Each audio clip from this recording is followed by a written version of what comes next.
Hello again, friends, and you are my friends, and welcome back to your Talking Town weekly podcast live show with me, Martin. And as always, I'm joined by my two friends. I'll welcome them in very soon, and we have a special guest joining us today as well. Obviously, Town played yesterday away at Blackpool, winning 4-1, very convincing fashion. So we want to discuss that today. So get your comments into the chat. If you want to come on the show at all and discuss that, then just ask for the link and we'll make sure you come on. And of course, our special guest as well, which we'll just mention it very shortly. But I'll bring in Matt and I'll bring in Rich. No fanfare today because you two aren't the spotlight. Oh. I'm sorry. I'm sorry. Right. How are we both? Brilliant. All good. Yeah. Brilliant. We are cock a hoop after yesterday. Yeah. We certainly are, yes. 3 points in the bag, 4-1 win. I'm sure we'll be discussing that in plenty today. Obviously, Rich, you weren't on the show yet. Matt was. What were your overriding thoughts very quickly before I welcome in our guest? Well, I thought the first 15 minutes it was pretty even, wasn't it? There weren't a lot happening. Bit windy. And then Chambers pulled that. I called it a howitzer, Matt. It was a howitzer, wasn't it? It was like a rocket. It was unexpected. In fact, like I said in the comments yesterday, if it had been on Match of the Day, they'd have just been glowing over it, wouldn't they? Yeah. But all 4 goals we scored, they're all good goals, weren't they? Really good. Really good. Second half, sat back a little bit. Brenner Woolley was, I think he was egging on Blackpool to get another goal from his commentary, weren't he? Trying ever so slightly. Yeah, he was trying. Daniel comes in with an early question for you, Crunch. Hello, boys. Are we seeing the best of Luke Chambers without a crowd? I don't know without a crowd, but we've said, haven't we? Me and you, Martin, that he is a better right back. Kane Vincent Chambers at right back. You know, and I agree with you yesterday about you saying if Stephen Ward's out for any length of time and Vincent Young's fit, you'd have no hesitation in putting him at left back and keeping Chambers at right back, would you now? No. Although saying that, big shout out to Miles Kenlock because we have binned him off a bit on the show, and I thought yesterday he played very well, didn't he? He did really well, didn't he? He did really well. I mean, he kind of made that second goal, didn't he? We said it yesterday. Tenacity in midfield. Forced that Blackpool player to make a challenge. The ball's broken, and we've scored from it. Because he was at CJ Hamilton was one of their danger men. I was reading before the game, and he didn't have a kick, did he? Didn't have a kick. They brought in a lot of players. Blackpool, 15 players. I still think a lot of their players are getting up to match fitness. But it's like Garbutt, isn't it, Matt? He must have hardly played any football. You know, he was months there without a club, obviously hoping for the championship. Yeah, Critchfield said that he hasn't played any games for them. I think he's come on as a sub here and there. Not left back. Listen, we've got a very special guest with us today, okay? A guy who's played the game at the highest level, scored goals at Anfield, scored goals at Portman Road. He knows these onions, all right? This is a guy that will have played us out yesterday on Town as a whole and, of course, the wider footballing world. Guys, before we introduce the guest, if you've got a question for him, drop it in the comment section anytime or come on the show yourself and speak either about yesterday's game, about his career, anything you want to talk about with this man here, you can. Just ask for the link. You two don't know this, but I'm going to sit this one out. I'm going to welcome Adam Tanner in, and I'm going to be behind the scenes, pulling the strings, and watching you two and Mr. Tanner waxing lyrical. He's chopped us there, isn't he? You don't need me for this one. I'm all nervous now. Well, that's why I didn't tell you beforehand, you see. I didn't want to, make you freeze on the big stage. But, I'm going to sit back with a cup of coffee as a fan and listen and watch and enjoy this one. And just shout if you need me, but I'm sure you won't. So without further ado, Mr. Adam Tanner, ladies and gentlemen. Here he is. How you doing, Adam? How's your Wi-Fi? Thanks for inviting me on. Appreciate it. Yeah, I think so. It's cold over. It's cold over there, isn't it? In Essex. Matt's got his tracksuit top on. Adam's got his coat on. So, Adam, what did you? I don't think you saw the day, did you? But what did you think of the result? The 4-1 at Blackpool. What did you think? Yeah, I mean, Richard messaged me. I was working yesterday, so I mean, it's a fantastic result. On the back of a really good start to the season, which was one thing. Maybe we'll touch later, but I watched the goals. Obviously, Luke Chambers' goal takes a lot of the credit, but sort of all applaud it. Sorry, but I think if you dissect a couple of the other goals, Green Edwards' second goal, I think a magnificent ball from Chambers and the first touch. Great first touch, wasn't it? build. Yeah, fantastic first touch and moving on. And then I think there was a pass. I'm not sure what guy it was. We were playing it around at the back. It might have been the first one actually. And the ball from Andre into midfield into, is it Watkins, the new lad up front? Hawkins, where we were going sideways. And Andre's got that ability to hit that not necessarily killer pass, but to break the lines. And I think him having extended the team, I know me and Richard have spoken about it, is an added bonus. So all in all, fantastic result. 4-1 away anywhere, especially the end of a long journey as well. All things going well at the moment. I think it's showing, Adam, isn't it, with Andre? He's been down there since he was a kid, and now he's really benefiting from that extended run in the team. I've said at the start of the season, he needs belief shown in him from the manager, to know that he's going to be playing week in, week out. I know he has to perform when he's on the pitch, but to have that, he knows that he's going to play, and he's playing well. And you see him now, look, we all know what a good player he is. And he's showing now with a bit of belief from the manager. He's week in, week out, he's probably one of our best players, definitely. Well, yeah, definitely. I mean, I think with Andre, obviously, he's had the issue living in his dad's shadow. There was that expectation, and probably like his dad, I played with Jason, especially like when he went to Tottenham. He's got that sort of languid style that maybe some fans don't appreciate. I remember I was at the game when Andre done his cruciate, and up until that point, he was outstanding. Birmingham. So he's lost 2 years. Birmingham at home, his development. But I think it's a good marker that he's always in the England squad throughout the levels, the types of players, Mason Mount, etc. And he's always around them squads. I do think he needs to add a little bit more to his game, if being brutally honest. And that is maybe the physical side, but I think that comes, and I think you're spot on there with the backing of the manager, confidence. I think we're seeing the benefits of him having. All right, it's early days. Don't get me wrong, it's early days, but I think before, if there was ever going to be anyone dropped or subbed, you could pretty be nailed on. It was Andre, and I think, with his quality, which we haven't really got. I think since McGoldrick left, we haven't got anyone with that little bit of extra quality at this level. And as I say, I'm not making excuses. He does need to add things to his game, but I think we need to benefit from it. I mean, you just touched on it there, Adam. You played with his dad. Do you see comparisons between the two, or do you think they're completely different players? I think you can see there is a comparison in their style. I think Jason was like the prodigal son, and probably still is to a certain degree. Ipswich, breaking into the team when he was at school. I've got a lot of friends who are Tottenham fans, and I think they were quite shocked when he rocked up at White Hart Lane and started running out. And with his, like I said earlier, his language style, but his actual record, goals and games record at Tottenham was pretty good. But as I say, I think Jason had that goal knack. He always come up with a crucial goal. He could play striker as well, couldn't he, Adam? I remember sometimes we played up front as well, Jason.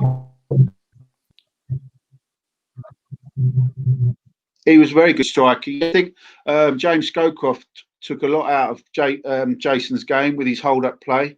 I know James looked up to him a lot as that target man. Obviously Jason's not going to be one to run the channels. He's not that style player, but as I say, Andre's got that more of a creative style, can hit that killer pass.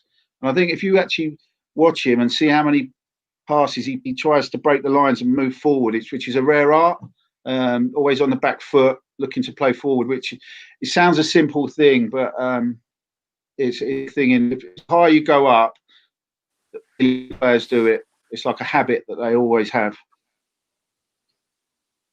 I think when you've got the likes of, he's been linked with Liverpool, and Matt, I think Norwich last season. What worries me is we chatted about the other week. He's out of contract at the end of the season, Adam. So soon they're really going to have to sit him down. And I'm really hoping that he signs, because I think he could play at the highest level. I really do. I think he's good enough to play in the Premier League. I know people might think now, look, he's playing in League One, but I think he's got everything.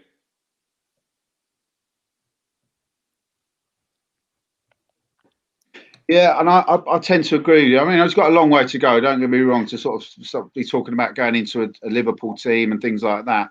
But I think he's just got that extra bit of quality. The contract situation. These days he's obviously, he'll have an agent, he'll have Jason advising him.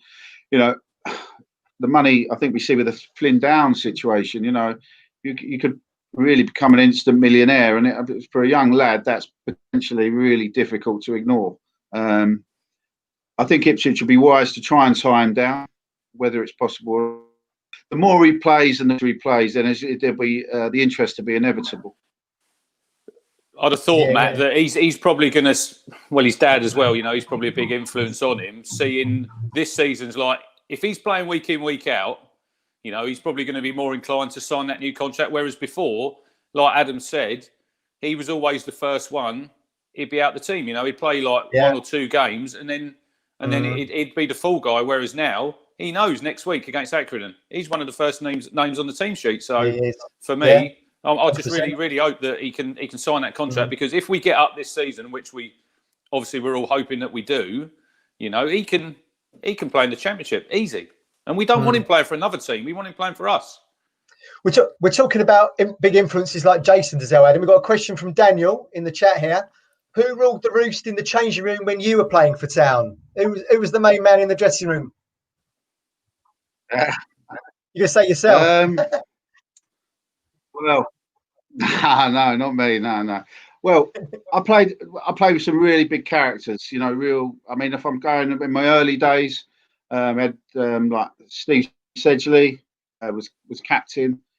Garrett Williams was a very underrated player within the squad. Ian Marshall, you're talking about like Sedge and Ian Marshall, probably the 2 biggest characters. And then as my career evolved, Jim Magilton, I would say Jim was, he was a leader. Matt Holland obviously goes without saying. I mean, I grew up with Matt, known him since we were young, and he was always a vocal lad, even back then, more of a leader by example. But yeah, as I say, big characters, which you need. You're going to battle every week, and you need leaders, and we certainly had that. See, I went to an evening, Adam, with Ian Marshall a couple of years ago at the club, and he is absolutely brutal. He really is. What a funny guy as well. Yeah.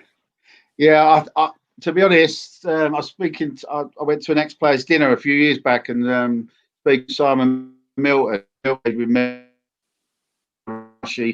and he was saying he just, how brutal he was. I mean, the young trainees would be fearful walking in the dressing room or doing anything wrong with him around. And I don't think it's like that these days. I think that the brutality of the first team dressing room maybe diminished a bit with Would you say it's all too the new easy? guidelines, shall we say. Would you say it's too easy nowadays? That's like, what do you think, Matt? And what do you think, Adam? I think nowadays it's like these players, they're driving around in big flash motors before they've hardly even touched the first team. We mention it a lot, don't we, Richard, on the show? It's this kind of like this cotton walling of players. I mean, that's one of the downfalls of being at Ipswich if you're a young player, because you've got such great facilities there, Adam, as you know, great facilities. And we're in League One. If they were to go on loan to League One or League Two club, it would be a massive culture shock. So I would say that there's a lot. Would you agree, Adam? There's a lot of cotton walling probably goes on for the younger players. They're kind of in this kind of bubble of a comfort zone. Yeah, maybe. I mean, I'm not going to see it. Although in my day it was tougher and all that. I think we need to move with the times, and that's what all these young lads are doing. I do agree what Richard said about players maybe getting contracts that they don't deserve. But unfortunately, that isn't just at youth level; it's throughout. I suppose if you looked in the Prem now, there's players earning astronomical money that probably, do they warrant it? I think it's just the way the game's. I know that the youth structure has changed. Like with the clean boots and the sweeping of the dressing room. In my mind, it was character building. It's difficult for me to compare and sort of try and sort of criticise the tradition today. I It think was tough. Did you clean Walkie? You clean Walkie's boots, didn't you, Adam? No, I had I was used to clean John Lyles and Mick McGibbon's. I had that job. Walkie was there. I mean, I've got pictures of me and Walkie when I was. I used to be an Ipswich fan. I used to come up and half term and that, and got pictures of me with Walkie and George Burley, and then obviously playing with Walkie he was well, as I say, players I played with, he's probably one of the best, one of two of the best, you know. So he was an absolute. He still is, isn't he? An absolute legend. What he done in the game. What would he be worth now? You know. Exactly. We've been trying to work it out. I mean, he was so good, wasn't he, going forward? Scored lots of goals for Town and Liverpool. He was a defensive midfielder, Matt. He scored 31 goals in 81, and he's supposed to be a defensive midfielder. How much is nowadays? He'd be worth over 100 million, easy. He was a defender when Adam was playing with him, actually as a centre half, wasn't he? Yeah, I think he went when he went. Yeah, he was. I mean, sort of, as I say, I mean, I don't know if you guys have met Walkie. I mean, he's not like he's not like a 6'2" intimidating sort of physical presence, but as a header of the ball in a challenge and in a competitive scenario, and his header, sometimes he used to head it harder than some people could kick it. I mean, he was finishing in training, like you should sometimes have go in, and some people be out there for like 40 minutes. Walkie, one shot, one goal, off he goes, waving as he goes in. You know, but he's just a legend all round, isn't he? Victory and all that. Yeah. Well, of course, Adam, you talking to Scotsman, you played under one with George Burley. What do you think of our current incumbent, Paul Lambert?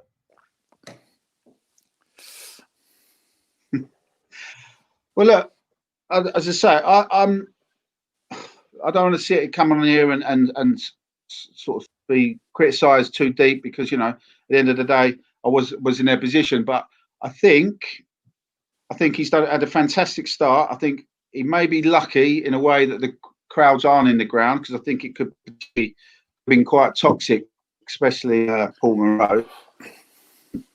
I think he's been a disappointment. I think that's the best way I can put it. I think he started well. I still think he had enough time to keep us in the Championship, if I'm honest. And I know the Mick McCarthy era had to come to an end. I think, obviously, the Paul Hurst thing, wrong choice, whatever reason, that didn't work out. But I think if we put Mick McCarthy back in charge in that October, we wouldn't have gone down. Now, Mick is right.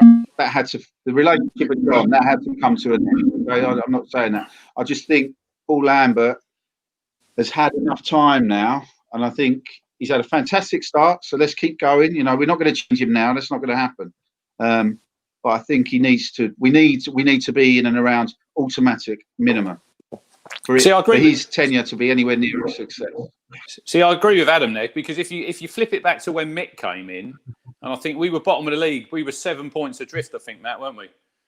And we were really poor under Paul Gill. So when Lambert came in, it was probably, was it November time, I think, when he came in? Late October, wasn't it? Yeah, so I still think them first two games were crucial. We had Preston at home and we had Reading away, and really we should have won both of them games, you know. So we got 2 draws when it should have been 6 points. And I just think, Adam, when you've heard some of the comments coming out the club, like from Bart, and it was basically, we accepted relegation in November. And for me, that comes down to it's a mentality problem at the club. Yeah, definitely. I mean, ultimately the buck stops, doesn't it? People can blame Marcus Evans, Leo Neal, whoever, but football, the manager is the flag bearer in my eyes. So, you know, they're the ones who get the sack. But the thing is, you know, we can sort of say he could have gone last year, but we are where we are. So, you know, like fans, I'm not saying they're fickle, but fans like a successful team. If we had fans going back into the ground now, Portman Road would be full next week. It will be, you know, we've got such a good fan base. Definitely. I think he has got a job on his hand to swing it around, but positive results like yesterday have been a massive help to him. I said to you, Matt, the only time I'm going to give Lambert any credit this season is when we have that P next to us in the table. You know, when we're promoted. Because because when we've said, you said before, he was saved by the pandemic. That's what saved him, and he will come out, and the club will come out and say, look, we had 8 games to go, which we did have some pretty easy fixtures.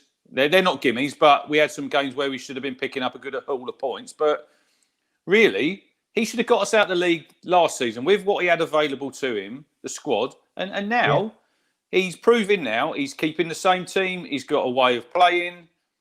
We're only 5 games in. Let's see what happens if we have a couple of back-to-back defeats and a couple of dodgy performances. Let's see them, what he does. Can't be fooled in back-to-back defeats, can we? Really, in this division, Adam, did you when you were playing at the very highest level for Town in the Premier League, did you ever envisage seeing Portman Road hosting League One football, 3rd tier football? No, obviously not. I mean, you know, we when I made my debut, was in the Premiership. Then we had an extended run in the Championship, or first year. We just got promoted on the cusp of when I left, but. You know, no, obviously not. You know, I've come along all through a period in the Championship, and you know, it's sad to see. It really is. It's really sad to see a club of this stature where it is. But you know, I think what's been mentioned already, the pandemic probably has saved Paul Lambert. But you know, I think we just need to get on with it now. We need to keep this run going. Whether this squad's going to be good enough to survive in the Championship, who knows? But I do tend to agree with Richard that unless we get automatic promotion this year, I think anything less than that would be a failure. And in my eyes, they would need to look at changing the manager. Yeah. No, I'd agree with you. Listen, we had a real standout player yesterday, Adam, in Will Edwards, as we touched on earlier. And you obviously played with a really good winger yourself, Bobby Petter. Are you seeing sort of comparisons between the two? He was in your best team, wasn't he, Adam? On those were the days, your top 11, Bobby Petter. He was in there. Yeah, Bobby Petter was maybe as he could have been, but on his day he was unplayable. Obviously, people talk about Alex Matthews scoring a hat trick but on that day it was Bobby really that ripped him to shreds. But he was probably quicker running with the ball than without it, if that sounds. And the only thing with Bob, I mean, he was a lovely lad, and that he probably wasn't the bravest. And I think Guion, I've seen him. You know, he like. I'm not saying he's going to be jumping into challenges. I think he looks a little bit braver than Bob, but you know, he's been an asset, hasn't he? He's probably one of the ones. I think he was one of Paul Hurst's signings, wasn't he? Yeah. So you know, he survived. He survived that. However many he made, he's one of the ones that survived. But and he's added goals. At the end of the day, if you're scoring goals, you know, he's not going to be able to be dropped. I think, but is Bobby Petter a DJ now, Matt? I've got no idea. I think he is. Yeah, I think I see somewhere he was DJ. Getting back to Edwards. I've seen media, yeah. Getting back to Edwards, it's interesting now, Matt, because this is his 3rd season, and this is the first season when they've played him on the left, where he played for Peterborough. That was his position. Yeah. He played his best football there, and now we've sort of, I don't know, it makes me scratch my head a little bit, because you sign this lad because he's a left-hand side player, and then you play him on the right. And I know last season he had to play right back when Vincent Young was out, but I think. Look, he is adding goals. He's got 4 goals in 5 games, and I think that's where he should stay now on the left-hand side. I think it's nailed down. Yeah, I know. Stuart Slater, he was a very talented player. He was a very talented player, wasn't he, Adam? He's another Chelmsford boy. Yes. Yeah, he is. Yeah, he's actually running he works for Haybridge Swifts, a connection with Haybridge Swifts now, and a college course. I bumped into him not so long ago. Yeah, he's a lovely lad, Stuart. Yeah, again, bit like Bob, like really, really talented player, but maybe not the bravest when the chips were down. I think that's the easiest way I'm going to put it, or the best way. Sorry, but it's so like brilliant.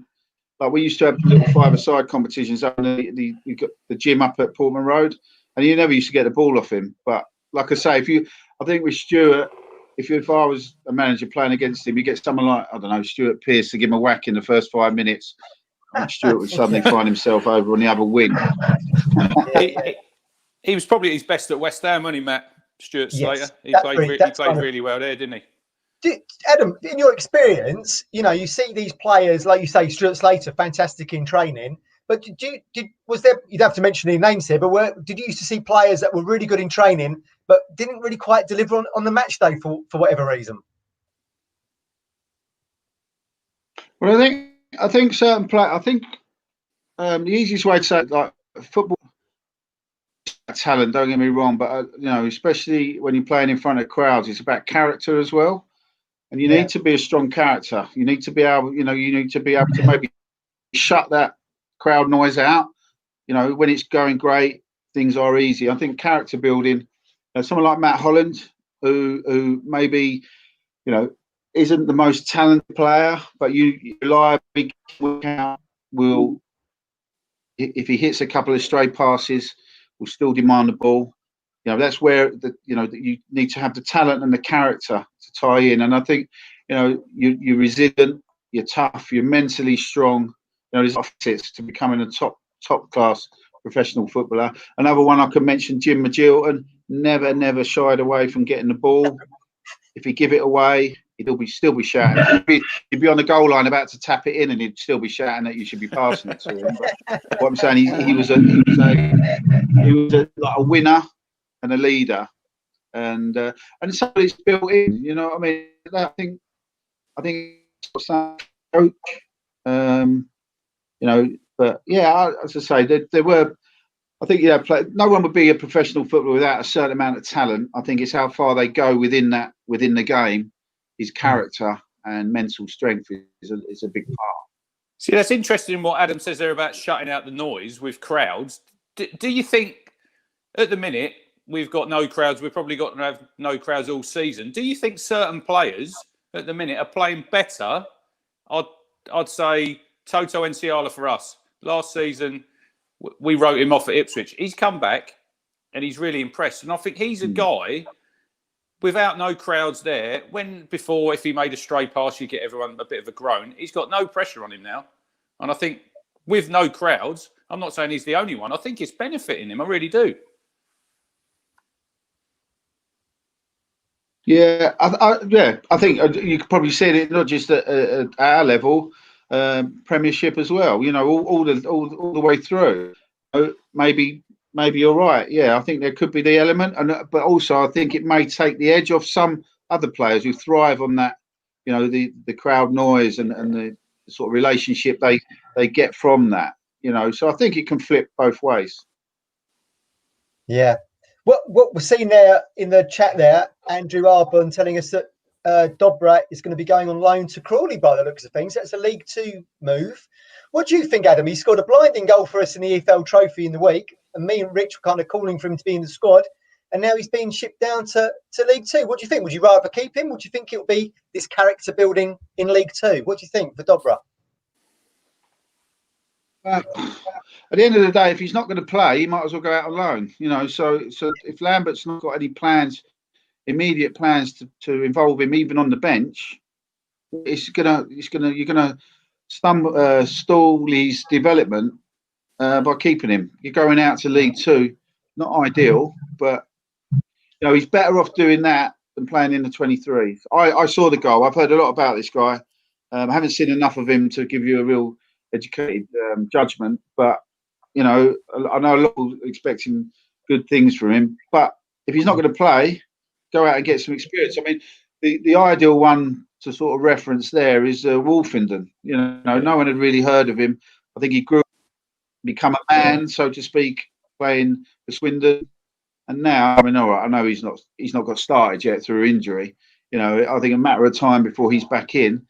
I wouldn't be surprised if he's the next one people are talking about. I mean, if they're not already. You're a big fan of Wolfenden, aren't you, Rich? Yeah, I think at the minute, like I did say yesterday, though, where Paul Lambert's got the mantra now, you play well, you keep the shirt. And Martin was saying yesterday about him coming in for James Wilson. And I think you can't change the team at the minute. We've just won 4-1. James Wilson, he's not spectacular. I think what he does the simple things well. And he's not one of these players who's going to be in the limelight. Whereas, look, Wolfenden is a good player. And I agree. He went to Swindon. He played a whole season. This is what I'm hoping. If Dobra goes, it's all about, fair enough, them going out on loan, Adam, but we want them to go to the right club and be playing games. It's no good them going there. They're on the bench. They have a few minutes here and there. I want them in the first team. Dobra, go to Crawley, play 30, 35 games. Then he comes back next season and he's ready. He's played first team football. He's played men's football and he'll be ready to go into our first team. I don't want him to go there and a bit like Ben Morris, I think. He went to Forest Green, hardly played. Falami went to Stevenage and they hardly played any football. It's like El Mazzuni. I don't think has he started a game? I think he played last in the week in the EFL Trophy, Matt, for Cambridge. But I think yesterday he was back on the bench, whereas you're hoping that he's going to be playing every week. And that's where you're going to benefit, really. It's got to be the right loan. Yeah, 100%. Adam, would you? Yeah, I don't think you ever went on loan, did you? When you were coming through the ranks, would you have? No. You know, if someone had said to you, if like Burley had said to you or John Law, whoever, Adam, we want you to go up for a loan in Carlisle or somewhere, something opposite end of the country. Would there been a part of you thinking, oh no, I don't really fancy that? Or what's the thought process for players when those kind of moves come on the table? Yeah, I think straight away your first thought is, oh, am I not good enough? I mean, there was talk of me going to Swindon at one point when Glenn Hoddle was manager, which I would have loved because he's like my idol growing up. But it was just coming towards the end of John Lyle's tenure, and he said, no, I'm going to be. He said to me, oh, we're going to be looking to involve you. I was sub a couple of times and never actually got on the pitch, but I think Rich's spot on again about. Like again, ties and Matt with the last. If you go somewhere, say Carlisle or wherever it is, as long as you're going to go and it's going to be good for your development, then that's how the loan system should work. It's like the Premiership clubs players, coming down to us, giving playing for us. And so, for example, we had the Cypriot guy last season what was his name from Tottenham? Can't remember. Giorgio. Hardly played for us. He didn't play. So for Tottenham as a club, they're a good point. Is going to if he goes to Crawley, he needs to play. It's no good sitting on their bench or playing in their reserves or their 23s, whatever it is now.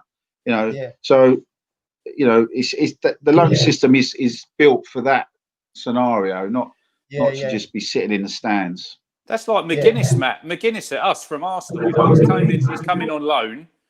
He's not played yet, whereas he's been loaned out by Arsenal. He's really highly rated there, I've read, and they want him to. Adams, they want him to play games. So, to get that link with Arsenal, if you have him there and he plays a lot of games, then you're going to have that link where if you go in for another player from Arsenal, they'll think, McGuinness, he went there, he played. But if he plays for us, there's a link there between, and then you can maybe get some more youngsters in. If he's not going to play, like Giorgio last season, he come on here and there for a few minutes, but he never really started, did he? And then he went back in, I think, January. We've seen that link previously, haven't we? With Everton, we've had players come down. Here, Adam, here's a question for you. David Wright on Facebook. Question for Adam. Walkie was one of the top 2 players that you played with, you said earlier. So who was the other one? Who was in line with Walkie as one of the top 2 players you played with? Have a guess. I know who this is. I know who it is. No? I'm going to go with Marshy. Was he in the jungle, Adam, by any chance? Yeah. Marsh? What's he going? Is Kieran going on? What's Kieran going on? SAS or something? He's going on something. SAS, isn't it? Yeah, I've heard that. Yeah. I haven't spoke to him. I spoke to him over the summer because he was doing the 1 to 11. So I hadn't spoke to him for a while. But as I say, I've got back in contact with him. But great lad, Kieran. Sometimes gets a little bit of has had a bit of bad press, which I think sometimes totally unjustified. Just going back to his playing, I remember we were playing Palace at home on, I think it was Boxing Day. And I was at the back, and Neil Shipley was playing. And he come on. He was standing on the side. Kieran was standing on the side, waiting to come on for his debut. I was at that And game, mate. Shippy turned around and said, with a few expletives, was this the mascot? And because Kieran looks so slight and slender, and I said to him, I said, just give it 10 minutes, you watch. And he came on, and he was, you know, a lot of people. I mean, obviously Kieran had a brilliant career, could have been better for no his cutout, but he was so strong. People would look at him because of his build. He had this really lot of deceptive ability to. I mean, he was so quick. But he used his body really, really well, you know. But he was, for us, before he went to Newcastle, he was some days he was just on a different planet. Yeah, absolutely. I think it was Notts Forest that had him away in the FA Cup when he made his full debut. You were probably playing in that game. It snowed that day. It was absolutely the full freezing. debut. Yeah. Lost 3-0. Freezing. Yeah, we lost. I think it was 3-0. Yeah, forget about that. What, Adam, Kieran sort of made he's made a few comments, hasn't he, previously that he'd like to manage Ipswich one day. Do you see him as a potential manager at Portman Road in the future? Does he have that kind of character? Kieran was. I think the thing is, Kieran was quite quiet when I played with him, but he was extremely young. You know what I mean? I think he was only 20, maybe 21, 22 when he went to Newcastle. So I didn't have that long, you know. I mean, he's very, I would use the phrase, a student of the game. You know, he was always, Paul Goddard took him, was his youth team coach, and along with Brian Clues, who's brought through numerous players through the youth team system. And Kieran sort of really tapped into their knowledge and was so keen to learn. And I always remember Paul Goddard with Kieran. He knew he was going to be a top player because he only ever had to tell him something once, and he would do it. It would be embedded in him, and it was just habit. And he, you know, as I say, I've got a lot of West Ham fans as friends, and he had a real rough time there. But you know, he could have and probably should have had a lot more England caps because he could play anywhere. I think he's England played right back, didn't he? He got man of the match. Yeah, you know, he was a phenomenal player, phenomenal athlete. Not the best finisher. In fact, he was quite. I mean, for the amount of chances he got, I mean, even beyond when he was at Newcastle, you know, he should have scored a lot more goals. But overall, but head and shoulder. You know, it's difficult to compare him and Walkie because of my allegiance with Walkie growing up. But I'd have to put them two on a par, the two best players I played with. Is it? We touched on this earlier. You know, we're talking about Gwion Edwards moving from right wing to left wing, and you say Kieran slotting in. We was a midfielder, but he slotted in at right back. Is it? And I know you played multiple positions for Town. Mickey Stockwell played nearly every position, didn't he? Is it difficult, the mindset to get into, that you're playing in different positions, 90 minutes compared to another one? I think it depends. I mean, you know, someone like Mickey Stockwell had that versatility due to his, you know, his talent for one, but his athleticism. You know, so, for example, someone like Tony Mowbray, you're not going to ask him to play right wing or right back because he physically wouldn't be able to do it. He's for that sort of centre back role.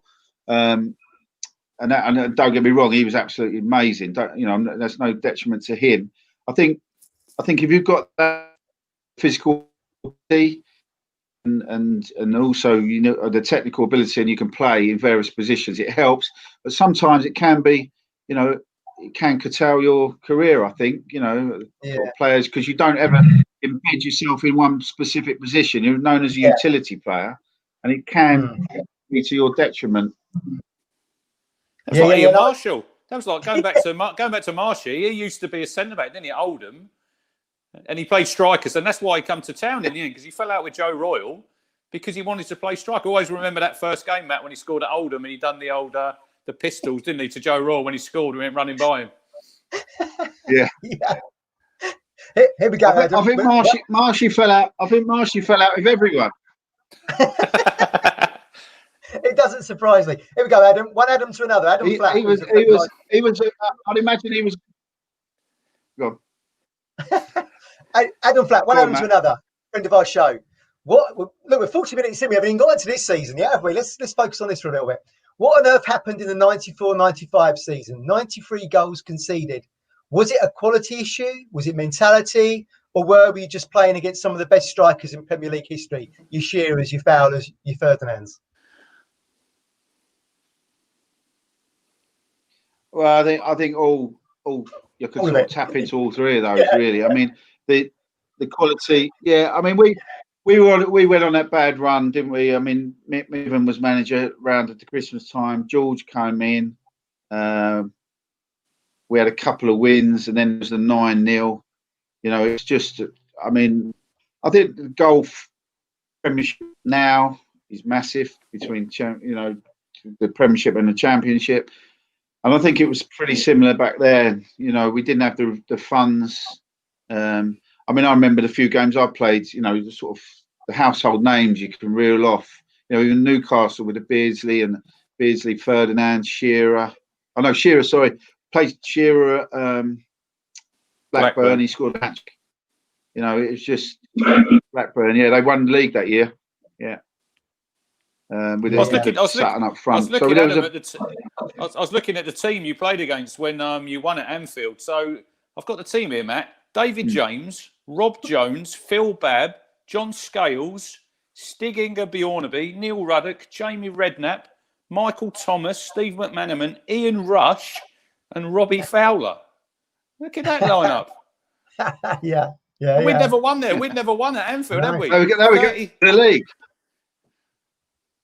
Yeah, that's Adam. You'll always be etched in Ipswich history, won't you? Our first ever win at Anfield. You scored that winning goal. Deflection. I mean, it was. Adam will say it weren't a deflection. I watched it this morning. It got a little nick off someone's toe, didn't it? I must have missed that. I didn't see that. What did you think when the ball hit the net? Well, it was a bit of a strange one because. So they were going for the title at the time, and so I had no idea we hadn't ever won at Anfield. But the first half, it was freezing cold for a lot about the game, apart from we got absolutely battered. And Craig Forrest was like Superman in goal. He was saving everything. But yeah, when we were running up, it was like the Alamo for the rest of the game. And then when we got in the dressing room after Walkie come in, I mean, he could hardly walk. He was knackered, and he said, "I won here," and I was thinking, I didn't really. It wasn't until one of the reporters you realised that Ipswich have never ever won at Anfield. You know, and I didn't realise. Obviously now, 25 years later, still mention it, which is great. Yeah, I didn't realise at the time, but yeah, I can still remember the goal. Actually going in, I just ran over to the corner where the Ipswich fans congregated. I didn't really know what to do, to be honest. I think Gary Johnson come up and sort of, I don't know, it was a bit funny. And this goal was on the back of your goal against Leicester, wasn't it? At Pullman Road. Was that the week before, wasn't it? As his debut. Yeah, on the debut. Yeah. It was a bit of a funny 2 weeks, to be honest, because George had just come in. I travelled with the squad to Everton, and we lost at Everton. Duncan Ferguson was playing. I know we lost, and then we travelled back, and he said to me, George said, "I'm going to start you against Leicester." I think it was 2 days later, between the New Year and Christmas and New Year period. And so I played Leicester again. We played well that day. They were down near the bottom. We played really well, and we won. I think it was 4-2 or 4-1, and I scored. But then the next week we played Wrexham away in the cup, and we were a Premiership team, their second division team. The worst pitch ever. And well, you guys probably know what happened, but like we were 1-0 down, and Dave Linnigan equalises with a minute to go. We're thinking, right, great, and then someone actually sent me the challenge. I didn't realise it was as bad as it was. I see it this morning. Oh, did you? Yeah. Don't send me it. I didn't actually think I'd answer win the ball, but it was miles off. And I remember Tony Vaughan was playing. He said to me, he said, "At least we'll be on match." I know. Cheers, mate. Adam? But then the Liverpool game. So the Liverpool game was the week after. Oh, that's right. Yeah. Which of those 2 goals would you bottle? The first 3 games, yeah. Which of the 2 goals would you bottle if you could only take one with you? The Leicester debut or the Anfield one? Well, I suppose they're special for 2 different reasons. Yeah. It'd be difficult to pick one, I suppose, because the first one being a debut goal, and obviously in the Premiership, and obviously then the Liverpool in the Premiership. At first one at Anfield. If you're pushing me, I'll plump for the Liverpool one. Yeah, of course. My favourite goal, Adam's favourite goal. I don't know if Adam remembers it. It was the Anglo-Italian Cup at Portman Road, and you scored a header, North Stand end. I think it was 18-yard header, flying header from the edge of the box. And we won 2-1. Reggiana, Reggiana. Reggiana. That's it. Yeah, but I didn't know till this season that Ancelotti was their manager that night. Was he really? I didn't know that. I didn't know that either. Yeah. If you look back at his record, managerial, and he was the manager. Yeah, and I remember that was another.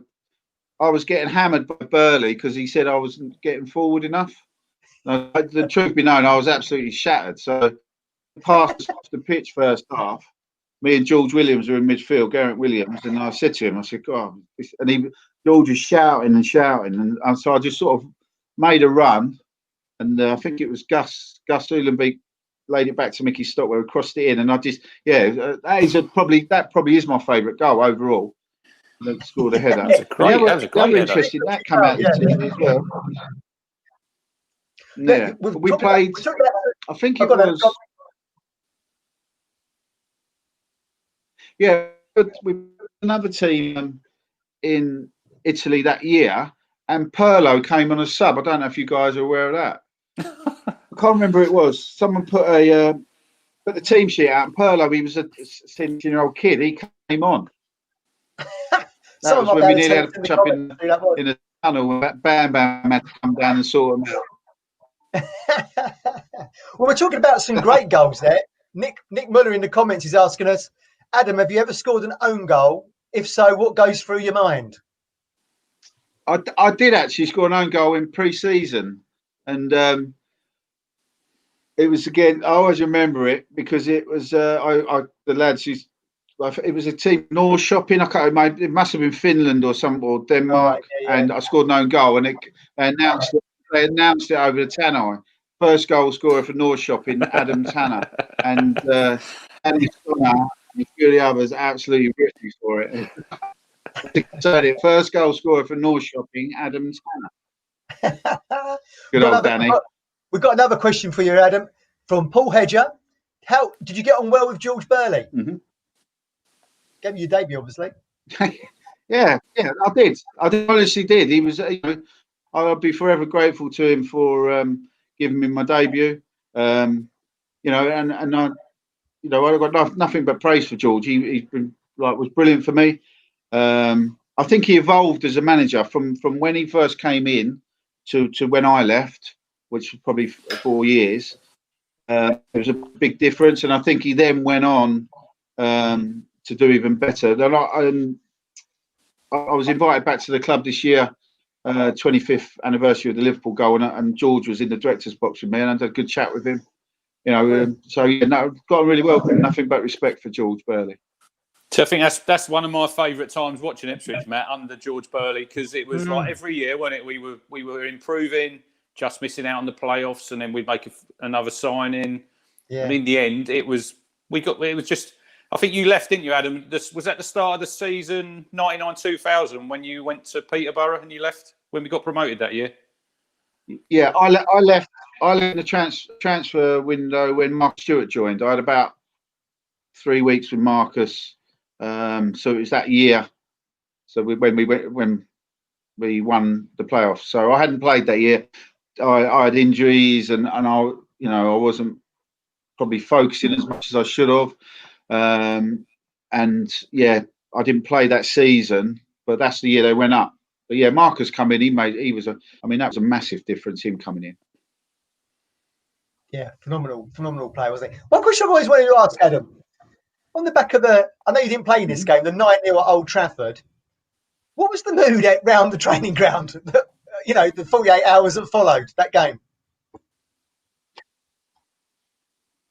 Well, there's a bit of a story behind that because we played Newcastle on a Tuesday night, and then we were playing Man U on the Saturday. So I played in that game, and a lad called Lee Norfolk also made his debut, and we got beat. We got beat 2-0, and as like I said back a little while ago, Beardsley, Robert Lee, they had a really good team, Ferdinand, and I was all that weekend. I had like friends and family all booked in to go to Old Trafford, and George made the decision. He didn't even take me. Didn't take me or Lee Norfolk. Didn't even travel. So I was gutted, absolutely gutted. But walking around where I live, Ipswich Town Centre, and it was the days when they had the Tellys, Dixons, and all that. And I saw Andy Cole with a match ball on his arm, and I was thinking, oh God, he didn't have the phones them days. You know what I mean? He couldn't get an up-to-date scores. I think, oh God, he's a hat trick, and obviously it all come through. We then had. That was Saturday. We were playing Tottenham away on the Tuesday or Wednesday. There was a big debate, shall I say, in the dressing room at Old Trafford, apparently, between George Burley and Mr. Sedgley. And Mr. Sedgley never played under George again and was stripped of the captaincy. And that was the end of him, really. And then, but I got brought back for the Tottenham away. And I played right wing back, and that was when they had the famous five, the Klinsmann, Dumitrescu, all these guys. I went to that game. The bell went. Oh, yeah. Well, you'll know then. You'll know that because George said, right, keep it tight for the first 20 minutes. We're 2-0 down after about 3, I think. Yeah, I was feeling the worst. I think and then Eddie scored an own goal in the second half. But so saying that, I think we had the game quite quick afterwards. But just another story on that. No one. We didn't have a captain, so the referee back then. The referee used to ring the bell when one team would run out, and then the other team would come out after. So I think I'm not going to name names here, but they did armbands for certain players that had already had the armband taken off them, and they were refusing it. It was going around the room, this armband, as if to say, and the refs banging on the door saying, we've got to go. But no one would. I mean, Dave Linnigan took it in the end, from memory. That's brilliant. As I say, I'm not naming names who didn't want it. Yeah, I understand. Listen, Adam, we're drawing to a close now. Martin's told us to keep it under an hour. We're coming to 55 minutes, flown by. Thanks for your time. It's been absolutely fantastic. And just one final question, Lee Brown on Facebook. Okay. What are you up to these days?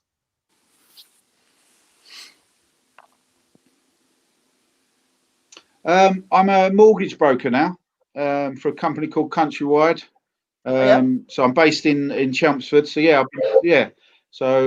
I've been doing that now for just over 3 years. That's what I'm doing. I enjoy it. It's totally different. I'm not involved in football in any way.